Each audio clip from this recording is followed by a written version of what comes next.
In this video, I want to talk to you about why do we struggle a lot after a breakup. This video is especially for women who are emotional, they are empathetic, and they also know themselves to be anxiously attached.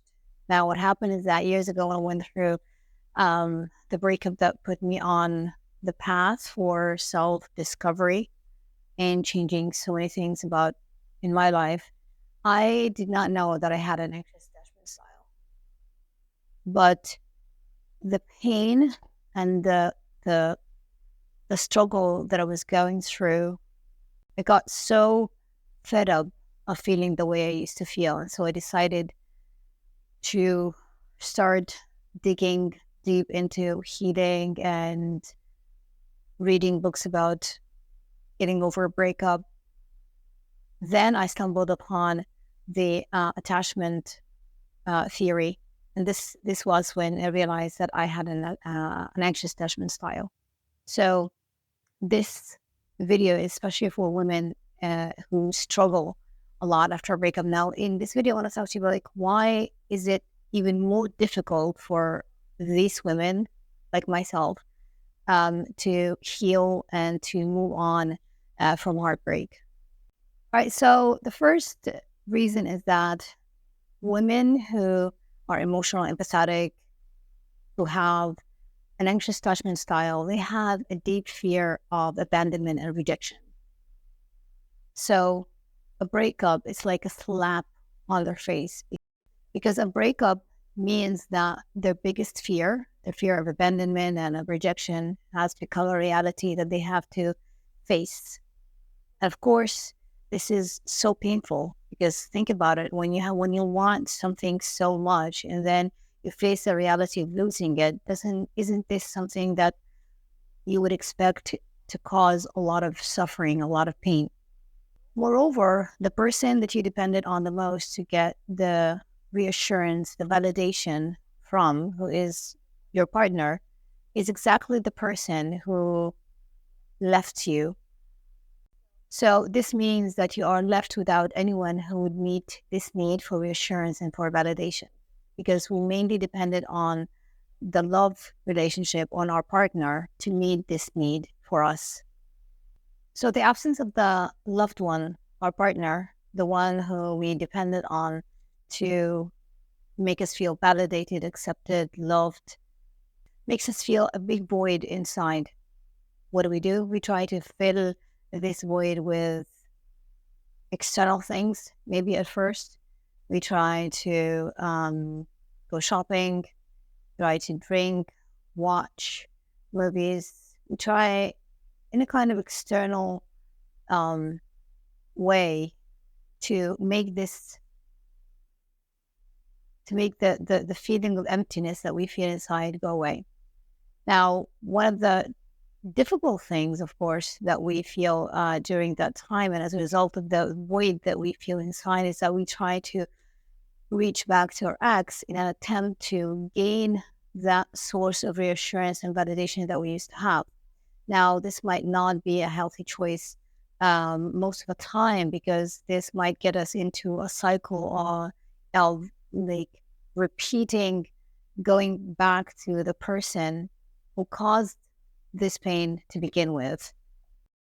So even if this person is not toxic, even if the relationship is not healthy, we tend to stay stuck in this cycle in an attempt to have this source of validation and reassurance available for us whenever we feel the despair and the fear of being rejected, of being abandoned.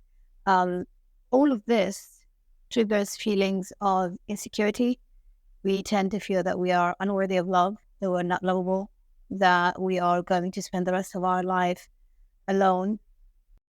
The result of all of this mix of feelings, make it so hard to get over a breakup. It doubles, triples, or even 10x's the usual breakup pain that a healthy person could be feeling, that someone with a different attachment style might be feeling after a breakup. The other thing that we also feel after a breakup is that in an attempt to try to make sense of how the breakup happened, why did the breakup happen, we try to make sense of this pain that we are constantly feeling on a daily basis. And so what we try to do is that we try to overanalyze, we try to remember and think about every conversation, every situation, every interaction that we had with this person, with our ex, because we try to make sense, we try to understand and rationalize the breakup.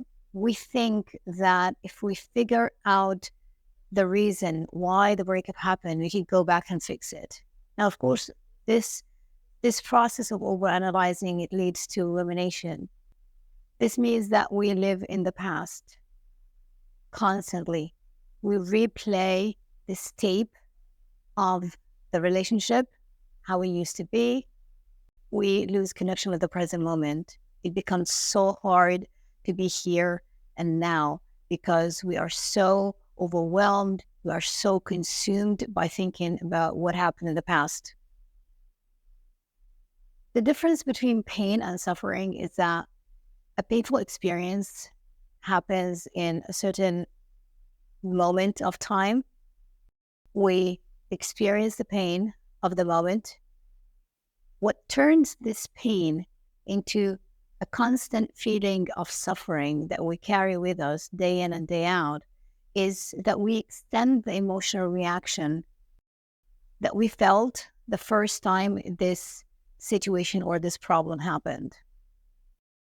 How does this relate to a breakup? Well, a breakup happens in a moment of time. Then what do? We continue to think about that painful moment of time for days, for weeks, for months, and sometimes even for years. This is what causes the suffering of the heartbreak that we feel after breaking up with our ex-partner.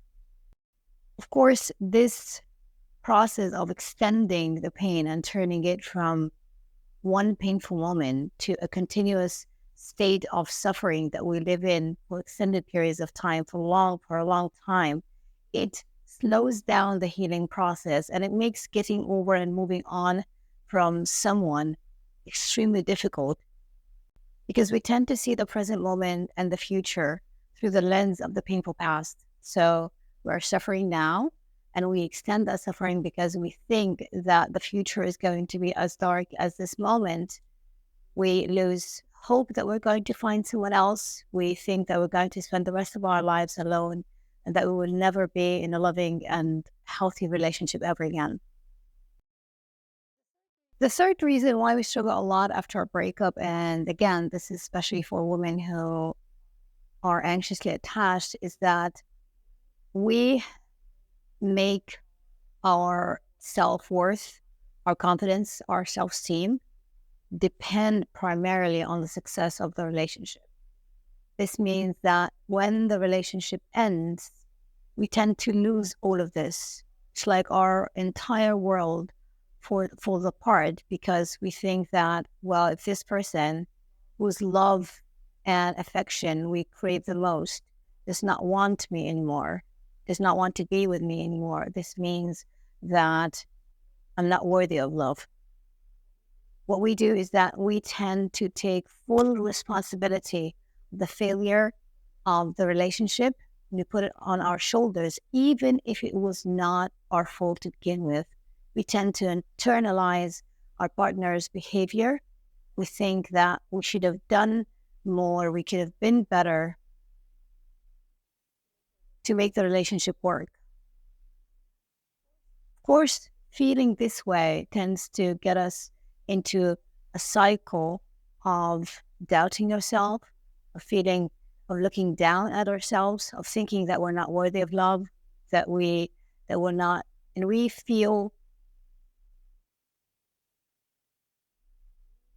lose our confidence. We lose our sense of independence.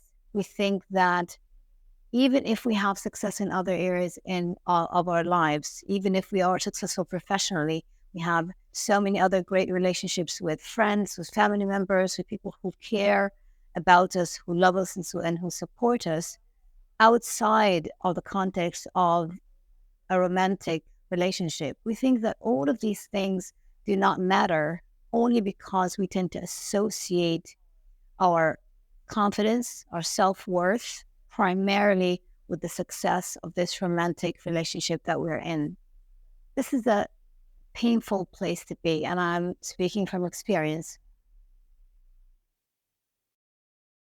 We tend to look down at ourselves because we think that, well, the person who I wanted to be with the most, who I craved his love the most, does not love me. He does not support me.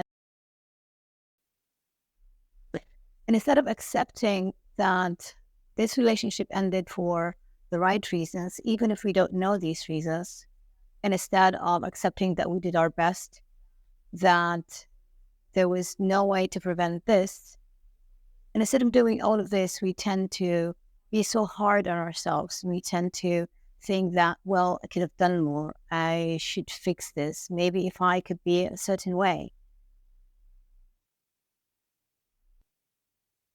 Again, because when we feel down, we tend to think that if I can go back and reestablish connection with this person, with an ex, I'm going to gain my self-confidence, my self-esteem back because I'm going to have an evidence that this person cares about me, which means that I am lovable. We feel more pain because we lose control, or we think that we lost control over how we feel about ourselves because this person chose not to be with us.